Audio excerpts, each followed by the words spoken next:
Eh bien bonjour à toutes et à tous. Aujourd'hui, comment réaliser ou améliorer un effet miroir sur une photo. Vous avez tous vu sur internet ce style de photo, ici le Mont-Saint-Michel avec un reflet parfait. Je ne connais pas et depuis quelques années je vais au Mont-Saint-Michel et je n'ai jamais vu la mer aussi lisse, aussi plate, avec une vue comme celle-ci, surtout avec des nuages. Donc ça prouve bien que cette photo a été traficotée, comme on dit, et donc on va regarder comment on peut faire, en le rendant un peu plus réaliste que celui-ci, un effet miroir sur une ou des photos. Pour ce faire, j'ai mis, sous Photoshop ici, j'ai mis 3 photos côte à côte. Donc ça, c'est un petit montage que j'ai fait pour que vous voyez qu'on peut le faire sur différents types de photos. La seule chose que j'ai pris comme soin, c'est d'aligner ici ma ligne d'eau pour avoir un travail beaucoup plus rapide. Donc pour réaliser cela, on va commencer par créer un calque. On va toujours travailler sur des calques différents. Donc j'ai créé un calque de mon arrière-plan et la première chose que je vais faire, eh bien, je vais décocher mon image originale pour que l'on voit le travail. Je vais couper ma ligne d'eau, 2 solutions, où je vais utiliser le lasso polygonal et je vais découper en fonction de la découpe que je veux réaliser. Comme ici, le plan d'eau est parfaitement arrêté sur une ligne horizontale, eh bien je vais prendre tout simplement la sélection rectangulaire et je vais porter un CTRL X dessus pour faire une coupe. Donc cette partie qui me reste de l'image, ça va être en vérité le reflet. Je vais donc maintenant cette image, si je veux en faire un reflet, eh bien je vais l'inverser. Donc pour inverser cette image, je vais venir dans Édition, Transformation, et je vais prendre le dernier qui est la symétrie d'axe vertical. Donc là, mon image s'est inversée. Je vais maintenant recocher mon image originale, et avec ce calque inversé et l'outil de déplacement, je vais tout simplement venir aligner ici le miroir. Je me sers bien sûr du magnétisme, comme ça je suis sûr de coller précisément à mon miroir.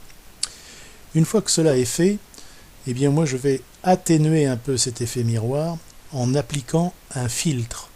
Donc dans les filtres, alors pour l'appliquer bien sûr, je vais encore, par mesure de sécurité, faire un nouveau calque.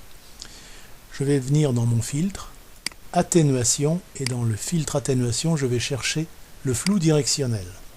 Le flou directionnel ici se règle soit par ce petit volant, soit vous lui donnez la valeur que vous allez donner ici à -90 pour avoir tout simplement un flou vertical.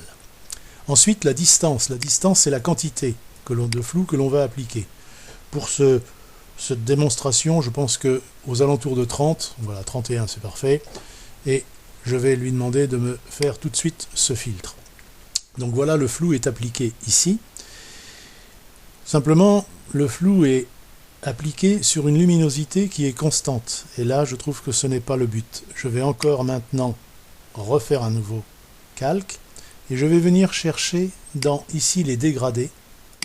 Je vais aller choisir un dégradé qui va passer du noir au transparent, le deuxième. Je fais OK. Et je vais me mettre en bas de mon image pour remonter à la verticale jusqu'à ma ligne d'eau.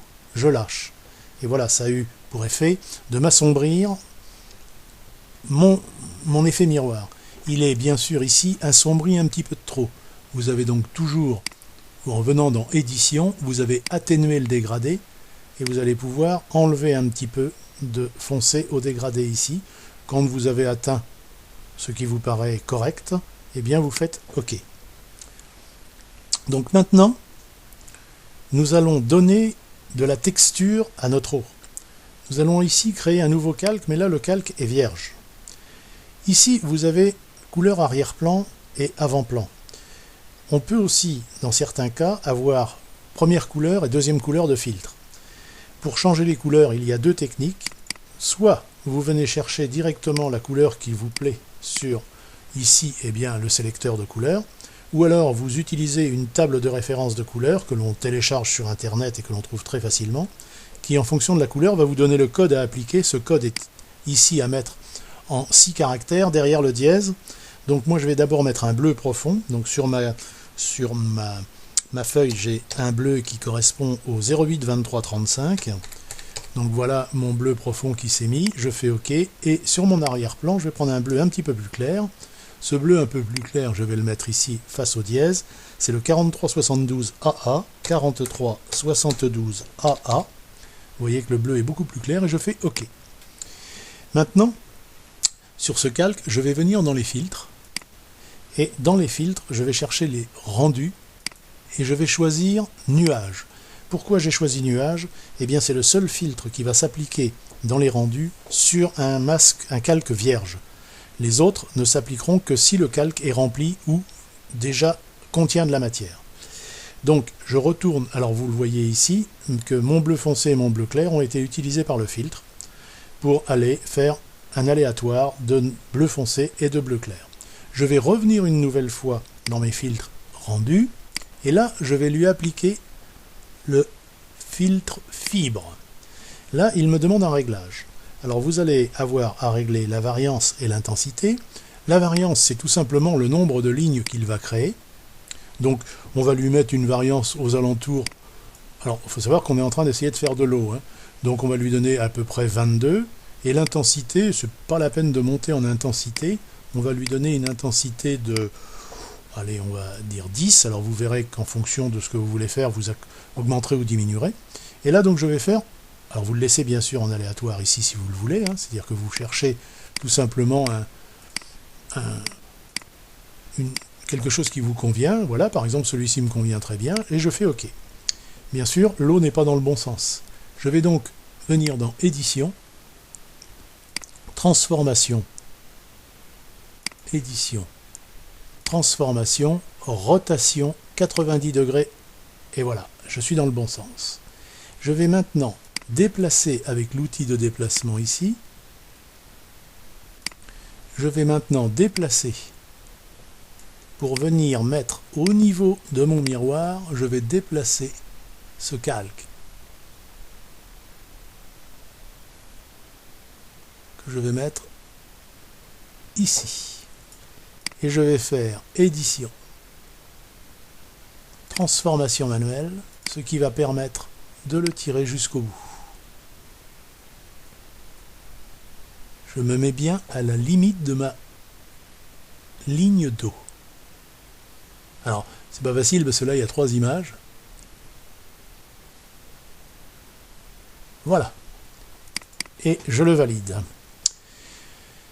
Bien sûr, on ne voit plus le miroir qui est derrière. Alors ici, sur mon calque, plutôt que de le laisser en normal, je vais venir tout simplement le mettre en densité couleur moins. Vous laissez cette densité en opacité à 100 et en fond à 100. Le seul problème que nous avons maintenant, c'est de le rendre un peu plus réaliste.